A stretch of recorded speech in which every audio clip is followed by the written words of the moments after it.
একটা কথা আমি এই ব্যাপারে বলি, মহান স্রষ্টা বলেছেন আমার নিয়ম পদ্ধতি সুন্নাত এটা সর্বসময় এক, এর কোনো পরিবর্তন নাই। আর যে দিন বা ধর্ম এটা এক, স্রষ্টা বলছেন এগুলো এক, আমি এক, আমার নিয়ম কানুন বিধিবিধান এক, এই যে এক সহজ কথা আর কি। তো একদম শ্রদ্ধেয় আমাকে বললেন যে এই যে দিন ইসলাম আছে, দিন ইসলাম বা ধর্ম যেটা বলি আমরা, যেটা তো সবসময় এক। আমি বলছিলাম যে এক বলতে আপনি কি বুঝেন আমি জানি না, তো আমি একটা বিষয় বুঝুন, আমি একটা সহজ বুঝি, সেটা হচ্ছে জমি আছে না, জমি, আমরা গ্রামের মানুষ, আমি গ্রামের শ্রদ্ধেয় একজন ব্যক্তি বলছিলাম, আমি কথাটি উদাহরণ বলছি, আপনার শহরের সাথে অন্যভাবে প্রসঙ্গ মিলাতে পারেন। এই যে বাবার জমি থাকে না, দাদার বাবার জমি থাকে না, দাদার জমি বাবাই চাষ করে, বাবার জমি আমি চাষ করছি, এরকম হয় না?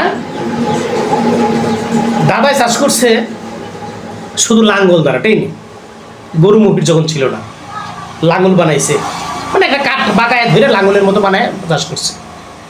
বাবার সময় যখন আসছে তখন গরু মহিষের অবাধ বিচরণ, সহজলভ্যতা, তখন গরু মহিষে চাষ করছে না?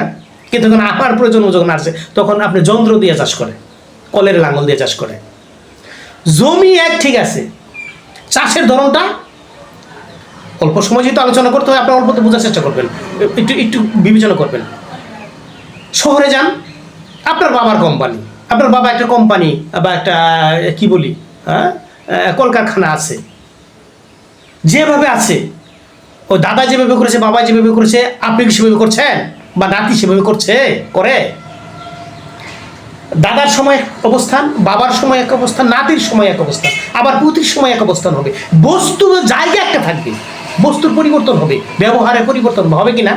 ওই হাল চাষের ক্ষেত্রে পরিবর্তন হচ্ছে না, জমি তো একটাই বা কোম্পানির জায়গা তো একটাই, কিন্তু এগুলো পরিবর্তন, পরিবেশের অনুযায়ী পরিবর্তন হয় না।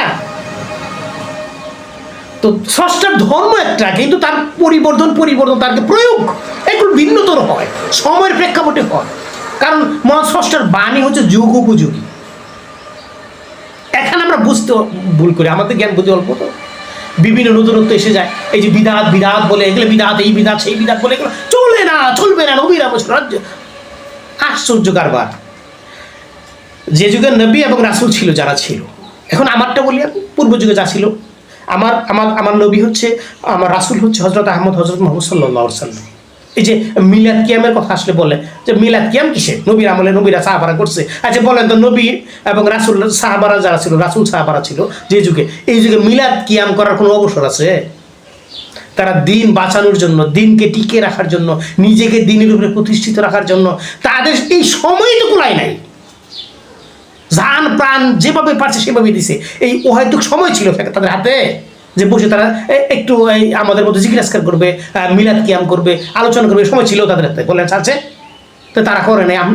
আমার যথেষ্ট পরিমাণ সময় আছে আমার হাতে, আমরা কাজে লাগাতে পারছি না সময়কে, ও হয়তো কাজে লাগাইতে হয়, তো হয়তো কাজে লাগাতে যদি মিলাদ কিয়াম করি, রাসূলের জন্ম বৃত্তান্ত বর্ণনা করি, তার জীবন চরিত্র বর্ণনা করি, বিভিন্ন সাহাবা আজমাইদের জীবন বর্ণনা করি, ওলি আল্লাহদের জীবন বর্ণনা করি, কিছু স্মরণ করি, হৃদয়টা নরম করে দিনের পথের জন্য আহ্বান জানাই, এটা কি নিষেধ আছে?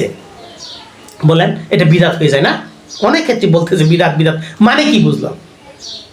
পরিবর্তন, এটাই পরিবর্তন করা যাবে, হুবহু করতে পারবেন আপনি যে আল্লাহর দিনের কোনো পরিবর্তন নেই? আল্লাহর দিনের তো পরিবর্তন নেই, দিন তো এক। আরে বাবা, প্রয়োগ বেদে মান্যতার ক্ষেত্রে, আনুগত্য করার ক্ষেত্রে এটার পার্থক্য থাকবে না?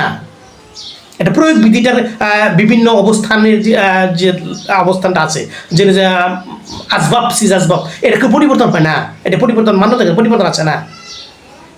কি আশ্চর্য কারবার! নতুনত্ব আসলেই বলে বিদাত, কি আশ্চর্য কারবার! আমি আমার সামর্থ্য অনুযায়ী যা করতে পারছি না। আগেকার মানুষ জিহাদে অংশগ্রহণ করার জন্য উদ্গ্রীব থাকতো, যেভাবে জিহাদেরও সিরিয়াল থাকতো, করতে বাধ্য হতো। এখন এরকম আছে? তবে সময়টা কি কারণ কাটাবো? ওই আহুতরা বাহুতরা যত আধুনিকতার যত সংস্কৃত আছে, অপসংস্কৃতি, সেক্ষেত্রে আমরা জীবন বাঁচিয়ে দিব, নাকি আমার সংস্কৃতির মধ্যে, আমার দিনই সংস্কৃতির মধ্যে আমাকে নিবিষ্ট রাখতে হবে? যেভাবে আমরা সেভাবে পারবো? বিষয়টা বুঝে না? সংস্কৃতি বিভিন্ন ধরন থাকে, তো আমার দিনই সংস্কৃতিটাকে আমার মতো করে আমি নতুনত্ব এনে আমি আমার এই সুপথে থাকবো না, আমি বিপদগামী হয়ে যাবো এই অপসংস্কৃতি বিশেষ ছোটে। আমার সময়টি তো আমার কাজে লাগাতে হবে। এটা আমি আমার স্রষ্টার স্মরণে লাগাবো, আমার নবীর স্মরণে লাগাবো, তা ওলি আল্লাহদের স্মরণে লাগাবো, তার দিনই স্মরণে লাগাবো। এটাই তো বাস্তবতা। নতুনত্ব থাকবে, নতুনত্ব আসবে, আমি দিন থেকে বাহির না হলিতে হলো। কথা বুঝতে পারলেন না?